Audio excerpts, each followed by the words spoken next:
Hello po mga kababayan, kamusta po kayo? Sana po nasa maayos po kayong kalagayan. Ang inyong lingkod po si Kamanong ay nagbabalik po muli.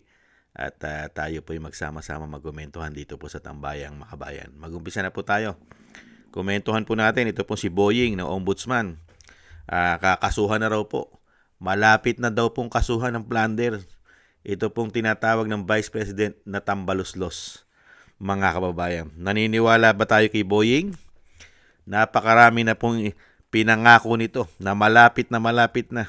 Katulad po ni Escudero at ni Villanueva. Malapit na raw po, lutong-luto na. Pero ngayon, hanggang ngayon, wala pong nakakasuhan. At wala rin po nakakasuhan mga congressman. Hindi po ba? Ganyan po katindi ang taong ito, mga kababayan. Pakinggan po natin siya. Sir, speaking of Congressman, may update na rin po ba kay Martin Romualdez? And I know na dinidinig na rin po ng mga maestrado ng Sandigan Bayan yung inyong motion po to discharge former Secretary Bonoan. What will happen if We're very close to in case it. po na hindi ma-approve yung motion? We're very close to filing the plunder charges, but we still have to cross the T's and dot some I's and probably put periods in sentences. Yun na lang, ganun kalapit na yan. So I didn't deliberately talk about that. Pero the cases are just about ready for preliminary investigation. Mamaya paliliwanag din ko yung concept ng preliminary investigation kung bakit kailangan. Kasi marami hindi nakakaunawa, but na-investigan nyo na, meron na naman PI. Eh, ganun po talaga ang lipunan na may sistema ng batas na pinangangalagaan ang karapatan ng bawat isang nasasakdal. Kaya meron tayong preliminary investigation para to protect the rights of people who may be accused of any crime. But we can explain it better later. But sir, will it still stand without Secretary Bonoan testifying? Ano yan eh, alam mo, when it comes to a case like that, it's not as simple as you want it to be. You're talking about layers and layers of lawyers, people who will defend up to and go to any extent to defend their client. So hindi ganun kadali. Pero we were managing to thread the needle, so to speak. Kasi para ka dumataan sa butas ng karayom, pag pinag-aaralan mo, yung taong marunong na at maraming pera at marunong ang abogado.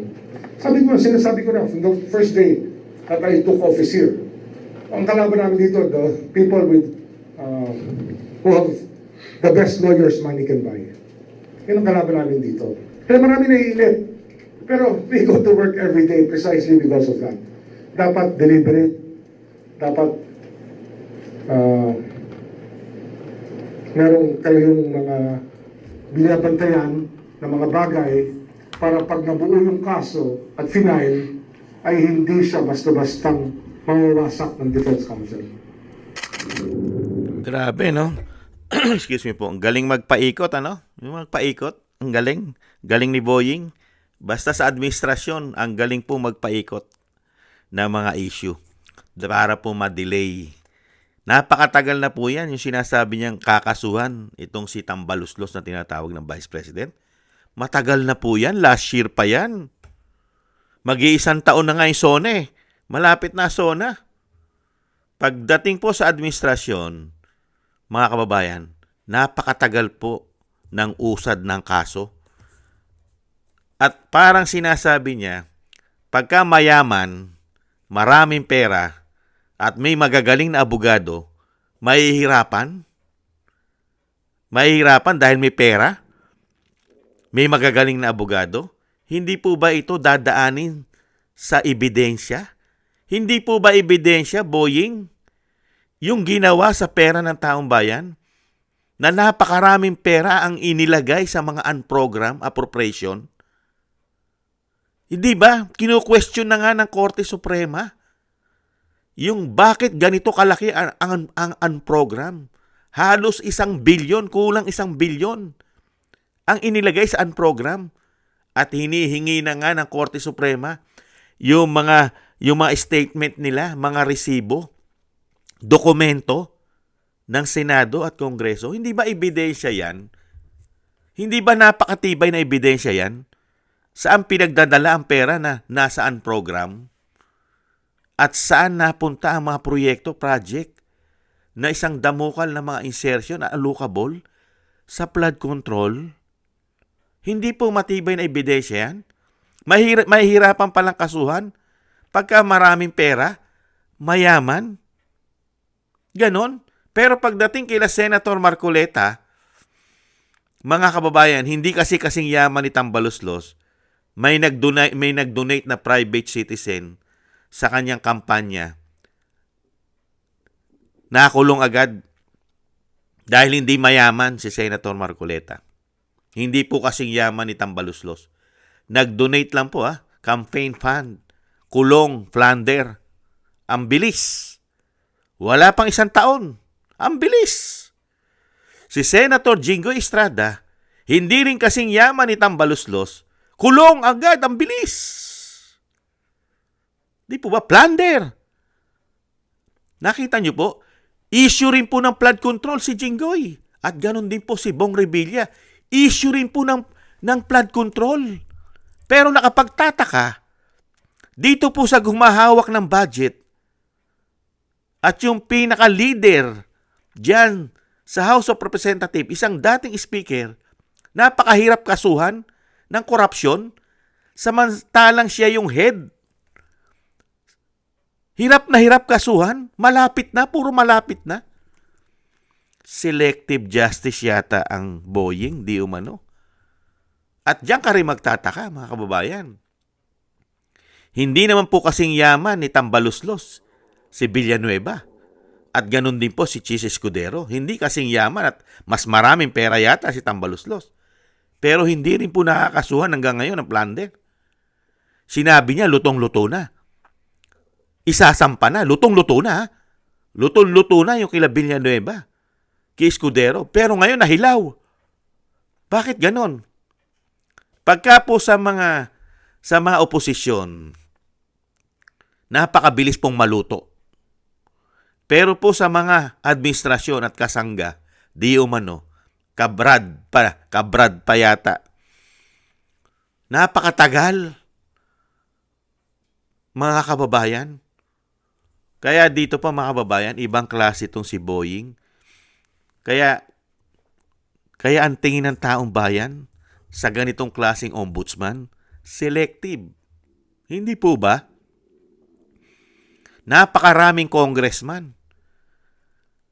Wala po tayong naririnig sa dami ng congressman na nasasangkot sa maanumalyang flood control, mga allocables, mga sandamukal na insertion, mga unprogram, na kung saan nila pinagdadala. Ibang klase. Si Tambaloslos pa lang ang nababalitaan natin kay Boying na malapit ng sampahan ng Flander. Pero yung iba, wala pa. Ganyan po kasistematic yata ang gobyerno natin ngayong, mga kababayan. Talagang sindikato na di umano ang ating bansa. Pagka po sa oposisyon at kalaban nila at magpapahayag ka ng katotohanan at hahabulin mo ang korupsyon, mukhang yun ang pinupuruhan nila. Inuuna nila yon, di umano. Ganyan po katindi itong tao na ito, di umano, mga kababayan. Kahanga-hanga ka, Boying. Matanda ka na. Matanda ka na, Boying. Pero yan lang ang iiwan mo sa mga Pilipino. Ganyan, pinakikita mo. Napaka-selective mo. Di umano. Kahanga-hanga ka. 300 plus ang congressman. Si Tambaloslos pa lang, ayon sa Vice President, hirap na hirap ka ng kasuhan. Paano pa yung iba? Pero pagdating, mga kababayan, Dito po sa minority sa Senado, napakabilis aksyonan. Iniisa-isa na. Di po ba? Sinusunod na nila si Cayetano. May investigasyon na sila. Si Robin Hood, meron na rin. Di ba? Nahandyan sila Bato. Nagtatago na nga. Sunod-sunod na. Si Bongo. Ibang klase. Pero dito sa tinatawag na tambaluslos, malapit na. Pambihira. Malapit na ang 2027. Ginagawa lang kaya ito ni Boying dahil para po maisama sa SONA na malapit na rin kasuhan. Ito pong si Tambaluslos na tinatawag ng Vice President. Isa kaya ito para sa SONA? May mabanggit? Unbelievable. Maraming salamat po mga kababayan. Wala po tayong aasahan dyan. At syempre, sa administrasyon na ito, lalong wala po tayong aasahang katarungan sa malawakang korupsyon, lalong-lalo po sa flood control. Wala po tayong aasahan. Malabo po sa sabaw ng puset. Ayon po sa isang convicted ng child abuse. Ibang klase po. Magkakaroon lang po tayo ng katarungan pagka po ang isang agila ng Mindanao ang hahawak sa ating bansa. Baka pati itong si Boying, mga kababayan, ay meron din pong sagutin na isang damukal na issue. Hindi po ba? Lalong-lalo sa ginawa nila sa dating Pangulo na hindi man lang po nabigyan ng due process nung siya po ay DOJ Secretary pa. Di umano. Maraming salamat po sa mga gusto po natin tambayan makabayan sa YouTube at TikTok. At ganun din po sa ating mga subscribers. Excuse me po. Ganun din po sa ating mga subscribers, sa mga nagko-comment, like, share, and subscribe. At sa patuloy po nagsusubscribe, shoutout po sa inyo lahat. Maraming salamat po. At thank you rin po sa mga nagbibigay po ng tulong at biyaya. Shoutout po kay Eric Hershaw from Canada, kay Jim Aris from United Arab Emirates, ako si Pilam, Ani Jo, kay Gayat Shena, Mary Natividad Blinden from Netherlands, kay Jesus Valdepena, Rolando Guerrero, Tatay Nick from Toronto, Canada, Mila Yi, Felipe Shapno, Ma'am LB at Shermani from North Miami, Florida, Mika Legaspi, Frank Zamora from California, USA, Romulo de Binagracia from Bacolod City, at Baby Roman at Ate Isa from Cagayan Valley. Shoutout po sa inyo lahat. Ingat-ingat po kayo at God bless po sa inyo lahat. Muli po mga kababayan, taste lang po tayo. Paalam. Bye-bye.